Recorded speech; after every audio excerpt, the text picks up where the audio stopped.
back everyone to Gaming Hot Takes, the series where I rank your hottest takes about various video games. In today's video, we'll be discussing a game that's near and dear to my heart, the first Splatoon game on the Wii U. Now I am very curious to see what you guys said as far as bad takes, good takes, so let's get right into it and see what you guys sent in.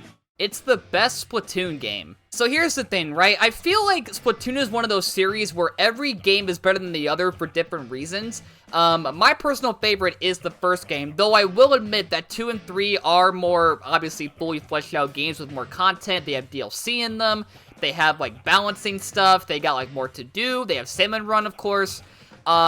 So I feel like the best Splatoon game to people will be the ones they have the most memories with, that they feel is the most replayable, that they have the best, online matches with. So, I wouldn't say Splatoon 1 is the best Splatoon game, but it is my favorite.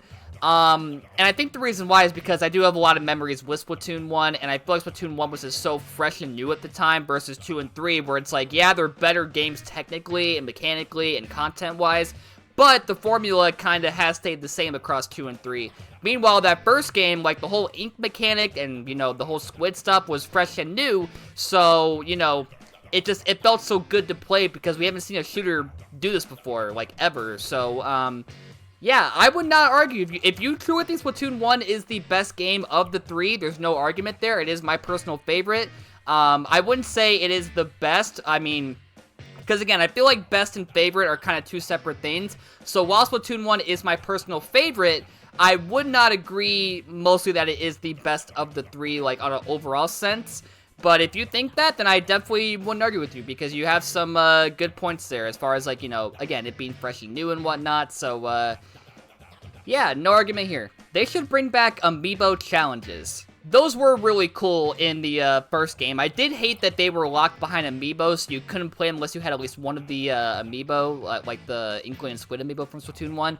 Although they are kind of doing that now with, the story mode and the DLC, right? Octo Expansion had, the limited ink stuff, they had, the kill as many enemies, they had, some of those challenges that were only in Splatoon 1's, amiibo stuff are now in 2 and 3's other main story stuff. So I don't see them doing that because they can just put that in the actual story modes now.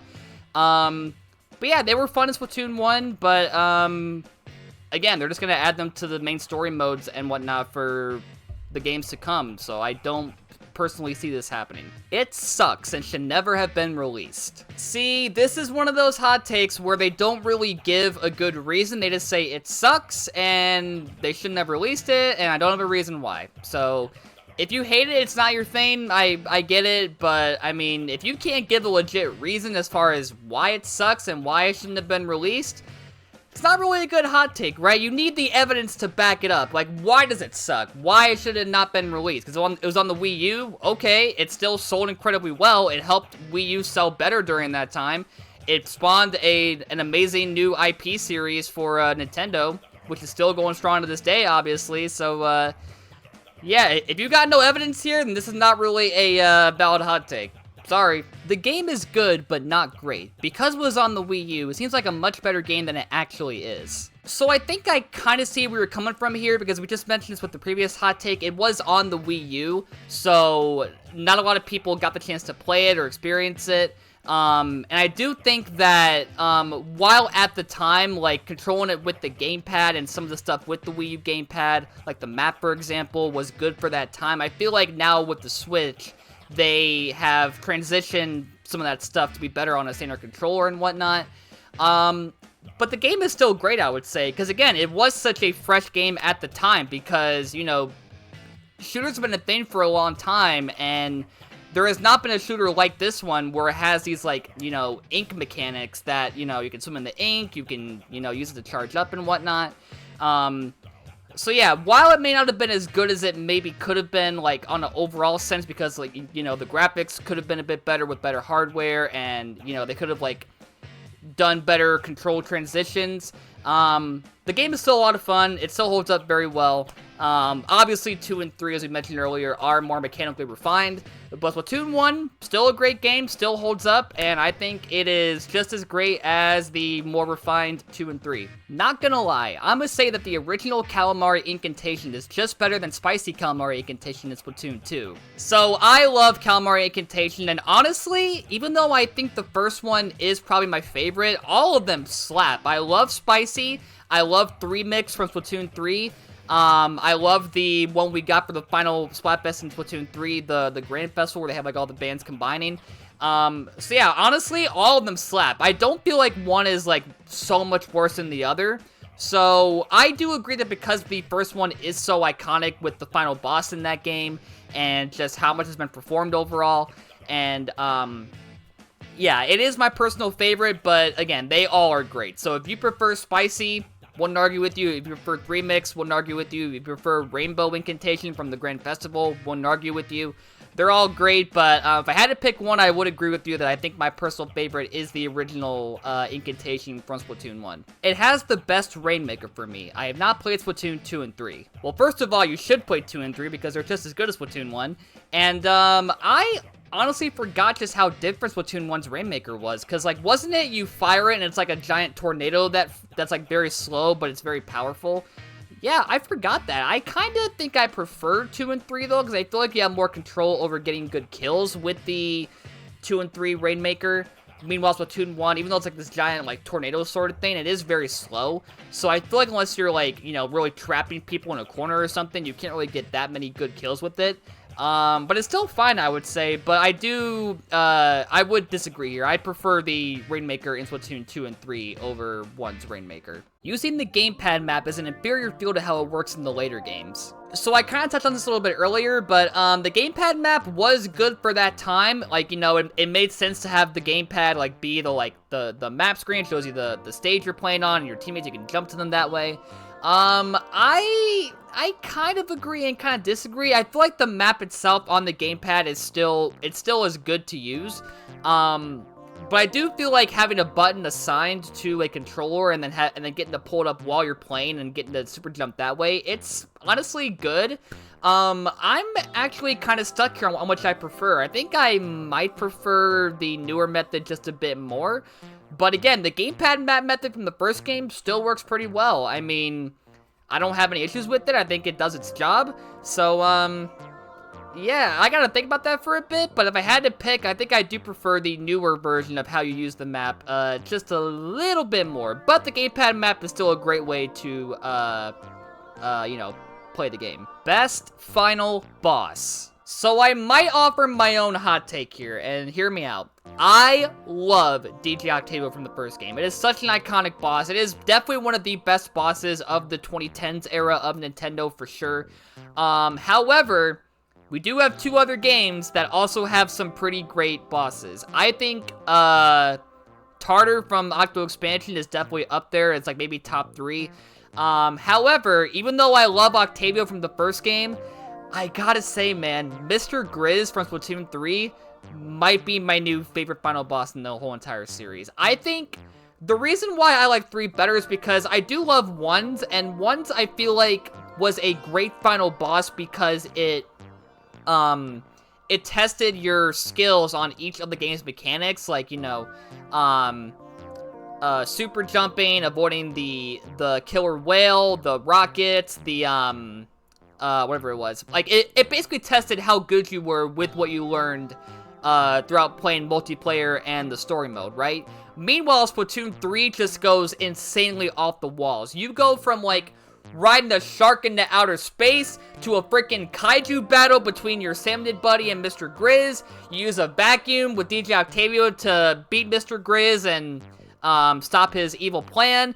You're getting salmonid eggs from Salmon Run while you're fighting Grizz in the first phase. Like, it went places I was not expecting Splatoon to ever go. I did not think Splatoon would ever even think about the whole space thing, right? You tackle the entire final boss in space, and it's so goddamn good. So I think you can pick one over the other for different reasons. If you're someone who likes a boss that tests your skill with, like, the game's mechanics, then Octavio probably is your favorite. But for me, I love the final boss that, like, blew my mind the most in terms of how it works and, like, what they make you do and the setting. So, again, I love Octavio, always will, from Splatoon 1, one of the best final bosses of all time, but I have to pick Grizz over Octavio. I think Grizz just did more to, you know, leave a lasting impression after I beat it for the first time than Octavio did, but Octavio is still great. But yeah, it is the second best final boss in my opinion, but the first one to me has to be Grizz from the third game. The specials were well balanced, but the time it took to charge them wasn't. Oh man, I forgot how different those Splatoon 1 specials were. Man, like the early Kraken and the Inkzuka and the whatever it was, the bubbler. But yeah, I guess they were well balanced, but I mean, if you want to charge them faster, they have that, like, little gear ability where you can make them charge quicker, right? Didn't they have that in the first game? Maybe they didn't, I don't remember. But I mean, again, I'm not like a super competitive Splatoon player. I do play it consistently, but I'm not like a, you know, die-hard, like, gotta play competitively every single day sort of person. So maybe something like that could have a better take on this. But for me, I thought, again, they were well balanced, but if those gear abilities were in the first game, you could just slap them on your gear and have your special charge clicker, so I guess there you go. The graphics and models don't look great nowadays compared to 2 and 3. So obviously, yeah, we mentioned earlier it being on the Wii U, which is not as good of not as good hardware as, its hardware is not as good as the Switch, obviously, so that is, you know, to be expected, but I think the first game still looks good. I mean, again, obviously 2 and 3 do look better. The models are more, you know, detailed, they have better textures and whatnot, but the first game I think still holds up. It still looks fine. It looks great for a Wii U game. You know, the art still looks great, but I mean, yeah, when you're on inferior hardware to what 2 and 3 are on, you're gonna have, like, you know, worse textures and models than the successors, so that's just to be expected. Calamari Incantation is the best song in the series. So here's the thing, right? Splatoon has such amazing songs in, like, all 3 games, so it is actually incredibly hard to choose, like, which is the best song. I think this one for sure is up there. But here's the thing, there's a lot of insanely good battle tracks, like, between Splatfest and ranked battles. There's, like, story mode music, there's boss music, so I don't know if it's my favorite song in the entire series. That's kind of a stretch, but it might be at least top 10, because it's such an iconic song, obviously, but again, there's a lot of fire battle tracks in Splatoon, so that's kind of a stretch to say it's the best song in the entire series, but, yeah, I mean, I might do a tier list or a ranking in the future, so stay tuned for that, but, maybe not the best song in the series overall, but definitely maybe top 10, but it's just Splatoon songs are just so good, it's hard to really say which is the best song in the entire series. Splatfests were the most fun in the first game. This right here is such an underrated hot take that I 100% agree with. I, nowadays, do not get excited almost at all for upcoming Splatfests. I still play them because I love Splatoon enough to keep doing them. But they are just so boring nowadays. And there's 2 reasons why, right? Well, mostly 1 reason. It's because they keep having Turf War be the only mode you can play. Why? Turf War is so boring, man. It wasn't boring in the first game. It was fine because it was the first game in the series. Like, I was fine doing Turf War over and over again. But then 2 came along and then 3, and it's like, you don't let us play other modes other than Turf War? Like, why?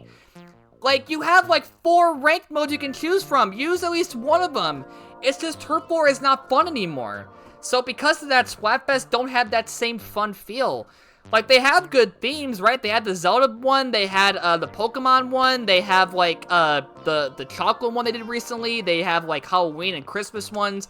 Like, the themes are still fun to debate about, but just the overall experience, like, again, Turf War was fine in the first game. It was a new concept, you know? But, like, when you have that be your only mode in Splatfest again for the second and third game, it just gets tiring to play. It's not fun anymore. The other big reason, too, with the third game is that I love Tricolor Turf War. It's such a great idea, but there's one big issue with that. They don't let you play it until the second half of the Splatfest. Now, it might make sense, but here's the thing. By the time that comes, I'm already done with Splatfest. Like, I've gotten all the points I need, I've gotten the highest rank. So there is legit no, unless I care that much, there is no reason at all to play Tricolor Turf War, because I don't care enough to, like, get, like, King +1, or what is it, Ruler +1, Ruler +2, Ruler +3. I don't care.